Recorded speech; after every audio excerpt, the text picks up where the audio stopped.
Allez, c'est parti, on attaque la correction du dossier numéro 4. Madame P est une patiente de 41 ans que vous suivez pour sa deuxième grossesse. Il y a 4 ans, elle a donné naissance par césarienne à 40 semaines à une petite fille de 2,790 kg. À 13 semaines, la patiente a réalisé une échographie et une prise de sang pour évaluer les risques de la trisomie 21. Quels sont les objectifs de l'échographie du premier trimestre ? L'échographie du premier trimestre sert à confirmer et à localiser la grossesse. Rarement, après 12 semaines, on fait le diagnostic de GEU, mais ça arrive d'avoir d'authentiques grossesses extra-utérines asymptomatiques qu'on découvre à l'échographie à 12 semaines. Ça va aussi évaluer la vitalité de la grossesse.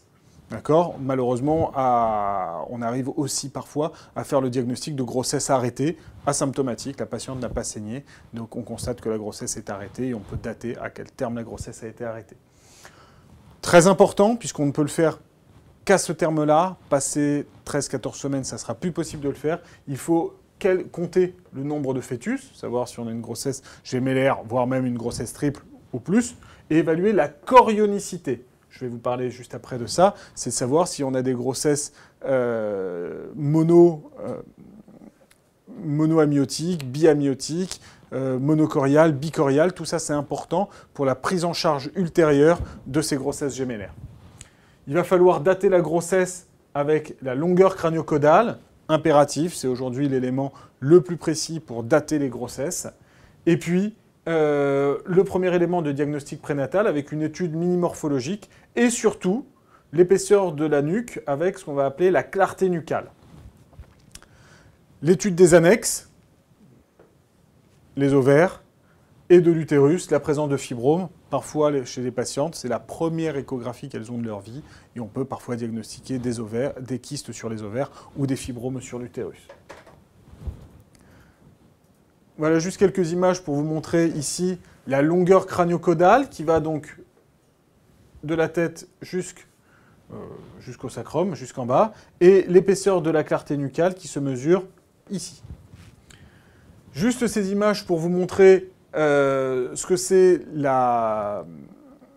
l'étude de la membrane entre les deux poches. Donc ici, c'est un petit peu plus tôt que l'échographie de 12 semaines, hein, mais on voit bien qu'on a deux poches complètement séparées. On a bien une grossesse bicoriale, biamniotique. On ne sait pas si c'est des vrais ou des faux jumeaux, mais en tout cas, c'est deux œufs différents qui se sont implantés différemment dans la cavité abdominale. Ici, un petit peu plus tardivement, on voit bien qu'on a une membrane, mais qui est très fine. On n'a pas ce qu'on appelle le signe du lambda. D'accord ? Ce signe-là, avec un attachement, avec une attache épaisse au niveau de la membrane, signe une grossesse bicoriale. Ici, vous voyez, c'est très fin. Donc, c'est le caractère monocorial de cette grossesse. Donc, les bébés partagent la même poche. Elle peut être ensuite monoamniotique ou biamniotique. Mais tout ça, c'est du détail. Quelques jours plus tard, on reçoit la patiente avec l'ensemble des résultats du dépistage. Qu'est-ce que le risque global ? Aujourd'hui, pour déterminer le risque d'anomalie du nombre des chromosomes, on va, et principalement pour les trisomies 21, 13, 18 et éventuellement les monosomies X, on va intégrer en même temps, en une fois, l'âge maternel, l'épaisseur de la nuque et les marqueurs sériques du premier trimestre avec la PAPA et l'HCG. D'accord ? Ce dépistage s'oppose à ce qui était fait avant, où il y avait tout d'abord l'âge maternel, puis, à 13 semaines, l'échographie du premier trimestre, puis les marqueurs sériques à 16 semaines, avec à chaque fois un stress pour la patiente. Là, en une fois, entre 12 et 14 semaines, on fait tous les tests et on rend à la patiente un risque global qui tient compte des likelihood ratios, des facteurs de vraisemblance liés à l'âge maternel, à l'épaisseur nucale et aux marqueurs sériques. Cette patiente revient, son risque est évalué à 1 sur 126. La patiente est inquiète et vous demande conseil. Comment doit-on informer cette patiente ?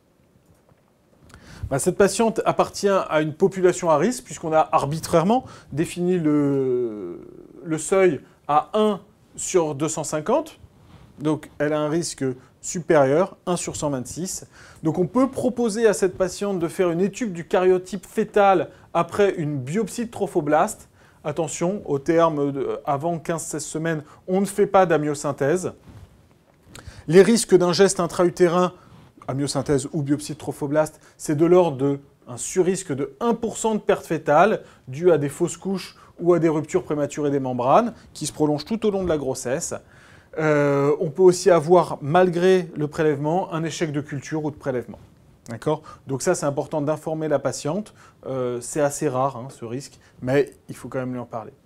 Et donc la patiente se retrouve dans un choix difficile où d'un côté, on va lui demander de choisir entre un risque de trisomie 21 de 1 sur 126 et de l'autre côté, un risque de perte fœtale de 1%. Voilà. Donc il n'y a pas de bonne réponse, c'est au couple et aux parents de choisir. C'est un choix difficile. La patiente a pu être rassurée, heureusement, et la grossesse se poursuit normalement. On revoit la patiente à 32 semaines et sa tension artérielle est à 17,10, recontrôlée, et l'examen clinique est sans particularité en dehors d'une hauteur utérine à 26 cm et d'une protéinurie à 2 croix à la bandelette. Quel diagnostic suspectez-vous ? Hypertension artérielle et protéinurie après 20 semaines, ça signe le diagnostic d'une pré-éclampsie. Supérieure à 17, supérieure à 16, c'est une prééclampsie sévère. Et chez cette patiente avec une HU basse pour le terme, on peut suspecter un retard de croissance intra-utérin. Petit aparté, quand vous donnez un diagnostic en obstétrique, il est capital de toujours préciser le terme. D'accord ? Ce terme va influencer sur le diagnostic. Parfois, les mêmes symptômes en fonction du terme ne portent pas le même nom.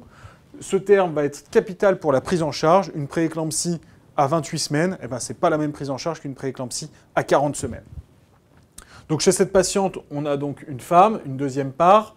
Comme antécédent, on a un RCU à la grossesse précédente. C'est important. L'argument de fréquence, oui, à 41 ans, ça joue. L'examen clinique, donc l'association de l'hypertension et de la protéinurie, le caractère sévère avec et le RCU et la tension artérielle systolique supérieure à 16, le bilan paraclinique est en cours, et le diagnostic différentiel, il n'y a pas de pathologie préexistante à la grossesse, il n'y a pas de néphropathie, il n'y a pas d'hypertension artérielle préexistante qui peuvent influer là-dessus. Petit point de méthodologie au passage, quand vous devez justifier un diagnostic, je vous encourage à être méthodique, à être systématique. L'anagramme TAFAC-PD aide à s'y retrouver. T, c'est le terrain. A, c'est pour les antécédents. F, c'est pour l'argument de fréquence et ou de gravité.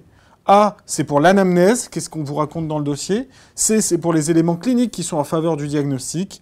P, c'est pour les éléments paracliniques qui sont en faveur du diagnostic. Et D, qu'est-ce qui va contre le diagnostic différentiel. Cette méthodologie vous permet à chaque fois de ne rien oublier et de ne pas paraphraser le texte et d'essayer de regrouper les éléments ensemble.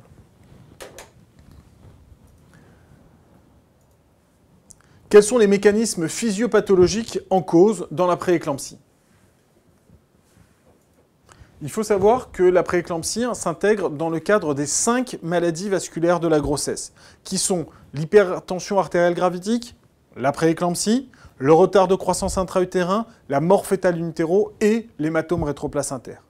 Attention, je ne vous ai pas dit que toutes les morts fœtales in utero étaient d'origine vasculaire. Je ne vous ai pas dit que tous les HRP étaient d'origine vasculaire. Mais en tout cas, un certain nombre des morts fœtales, des retards de croissance, des HRP peuvent prendre leur primum novus au même moment que la prééclampsie, c'est-à-dire au tout début de la grossesse. La prééclampsie est en fait une maladie du placenta où il y a une malplacentation initiale au moment où le syncytiotrophoblaste a pénétré dans l'endomètre jusqu'aux artères spiralées. Et ben, cette pénétration, c'est pas bien faite. On a une malplacentation qui, secondairement, passé 20 semaines, peut se traduire par une insuffisance placentaire. En effet, au début, le conceptus est tout petit, donc pas de problème d'apport, mais quand il va grandir par rapport au placenta, il va demander plus et le placenta ne pourra pas fournir. On va avoir une insuffisance placentaire. lié à cette hypoxie localisée, le placenta et le fœtus vont essayer de mettre en place des mécanismes adaptatifs pour essayer de pallier à tout ça. En effet, la mère, le placenta va sécréter des substances hypertensiogènes qui vont entraîner une hypertension artérielle chez la mère qui va être bénéfique au niveau du conceptus et du placenta. En effet, une plus grosse tension va améliorer la perfusion au niveau du placenta. Cependant, cette hypertension n'est pas régulée. On peut avoir des accès hypertensifs très violents, 20-12 de tension, avec tous les risques de l'hypertension artérielle maligne, avec les céphalées, avec les ruptures d'anévrisme, avec les rétinopathies, voire l'infarctus et les OAP. En même temps que ces substances hypertensiogènes, il y a des substances glomérulotoxiques qui vont passer et qui vont altérer le glomérule. On va avoir initialement une fuite protéique, ça va être la protéinurie. HTA plus protéinurie signe le diagnostic de prééclampsie. Cette protéinurie, initialement, va entraîner une hyperdiurèse, et puis la perte des protéines va entraîner une diminution de la pression oncotique dans le plasma, et on va avoir des œdèmes. Cette hyperdiurèse va entraîner une hémoconcentration qui peut se traduire par une insuffisance rénale fonctionnelle. Si cette protéinurie est très importante, supérieure à 3 grammes par 24 heures, et associée à une hypoalbuminémie inférieure à 30 grammes, c'est l'authentique syndrome néphrotique de la prééclampsie. Juste pour rappel, la fuite protéique, pour définir le diagnostic de prééclampsie, c'est une protéinurie supérieure à 0,30 grammes par 24 heures.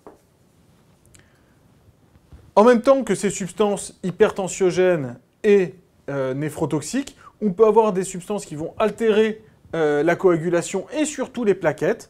On va avoir ce qu'on appelle une agglomération des plaquettes qui vont se fixer à l'endothélium. Donc quand on va compter les plaquettes, on va en avoir moins. Ces plaquettes fixées à l'endothélium peuvent entraîner une destruction des globules rouges qui passent dessus. On a une altération des globules rouges, apparition de schizocytes. On a une hémolyse intravasculaire avec augmentation des LDH, baisse de la bilirubine, augmentation des bilirubines et baisse de l'aptoglobine. Et ces microthrombes plaquettaires peuvent se mettre au niveau du foie, entraînant une cytolyse hépatique. L'association de la cytolyse hépatique, de la thrombopénie et de l'hémolyse intravasculaire, ça définit le HELP syndrome.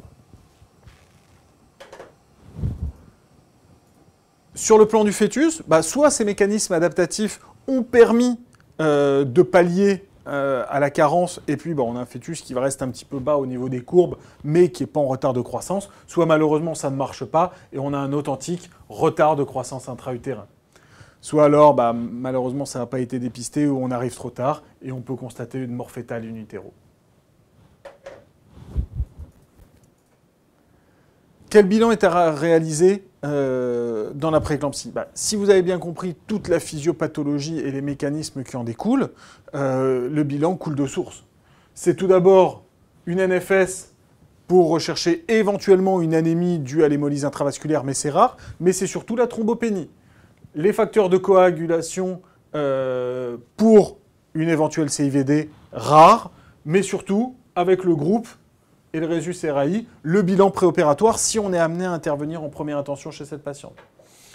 La protéinurie des 24 heures pour poser le diagnostic de prééclampsie. La recherche de schizocytes, de LDH, d'aptoglobine et de bilirubine pour orienter vers le diagnostic d'hémolyse intravasculaire. Le bilan hépatique à la recherche d'une cytolyse. Le ionogramme et l'urécréate surtout pour évaluer la fonction rénale et les éventuelles insuffisances rénales. L'uricémie est classiquement dit, mais aujourd'hui, concrètement, on ne s'en sert plus.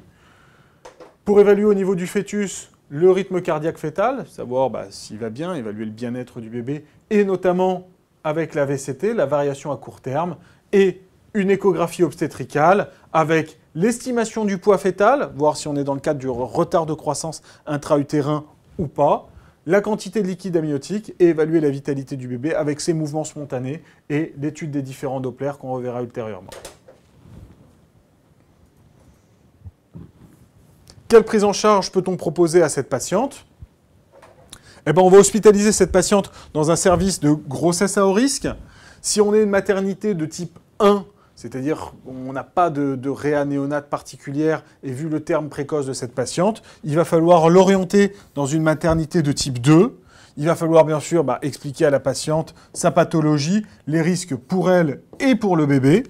Et puis il va falloir débuter, phrase choc, la corticothérapie prénatale maturative avec de la bêta-méthasone, célestène, 12 mg en intramusculaire, AJ1 et AJ2 pendant 2 jours. Mettre en place un traitement antihypertenseur avec du Loxène, du Trandate, éventuellement de l'Aldomètre, et une surveillance rapprochée de la mère et du bébé. Juste un tout petit point de méthodologie pour vous expliquer que